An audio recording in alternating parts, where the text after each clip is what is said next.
তো ভারতকে হুমকি দিলে তার পরিণতি কি হতে পারে এবারে তা হাড়ে হাড়ে টের পাচ্ছে আমেরিকা।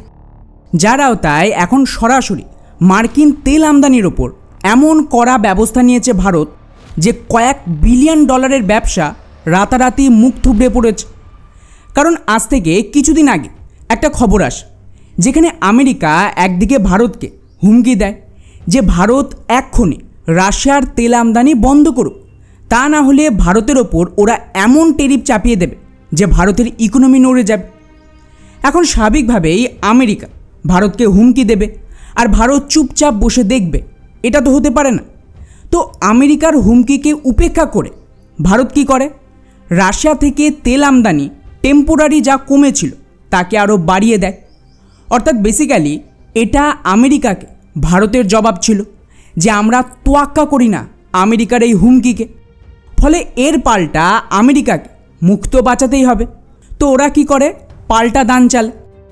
আমেরিকার সরকার অফিসিয়ালি একটা বিজ্ঞপ্তি জারি করে দাবি করে যে আমরা ভারতকে ছাড় দিচ্ছি আগামী কয়েক মাসের জন্য, যাতে ভারত রাশিয়ার থেকে তেল কিনতে পারে এই ইরানের যুদ্ধের জন্য।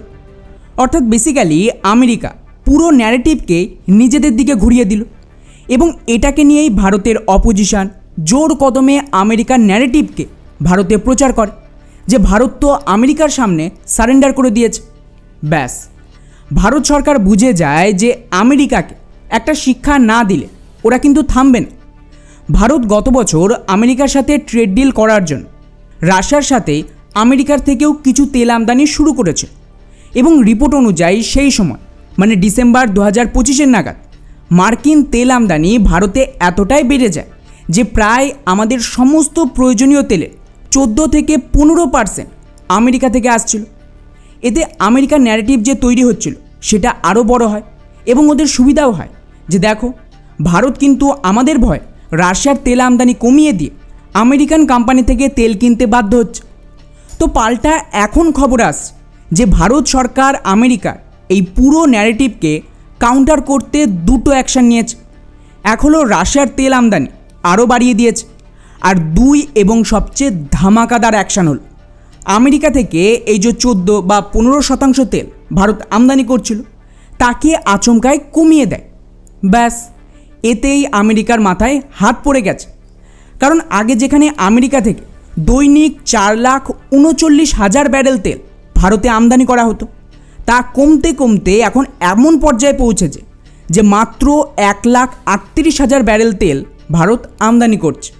মানে সরাসরি 3 লাখ ব্যারেল তেল কম আমদানি হচ্ছে। অর্থাৎ এটাকে আরেকটু সহজভাবে বলতে গেলে আগে যেখানে আমেরিকা থেকে ভারত 13% বেশি তেল কিনত, তা কমে এখন প্রায় 2 থেকে 3%তে নেমে এসেছে, যা কিন্তু হিউজ লস। আর এতে ফাইন্যান্সিয়ালি আমেরিকার কোম্পানিগুলোর কতটা ক্ষতি হলো তার হিসাবটা এই রকম যে এই তেল আমদানি করে ভারত আমেরিকাকে সরাসরি $1.4 বিলিয়ন হাতে ধরিয়ে দিত। কিন্তু এখন এই তেল আমদানি কমার ফলে টেনে টুনে $400 মিলিয়ন বেশি তেল আমেরিকা ভারতে বিক্রি করতে পারছেন, আর এটা কিন্তু ক্রমাগত কমছে। উল্টো দিকে রাশিয়ার ক্ষেত্রে ছবিটা একদম আলাদা। রাশিয়ার তেল আমদানি এখন রেকর্ড হাইয়ে পৌঁছে গেছে গত 8 মাসে, এবং ভারত এই মুহূর্তে টোটাল আমদানি প্রায় 42% তেল একা রাশিয়া থেকে আনছে। এখন এই সহজ হিসাবটা দেখে যে কেউ বলে দেবে যে আমেরিকা যত হুমকি দিচ্ছে আমেরিকা থেকে ভারতের তেল আমদানি ততই কমছে।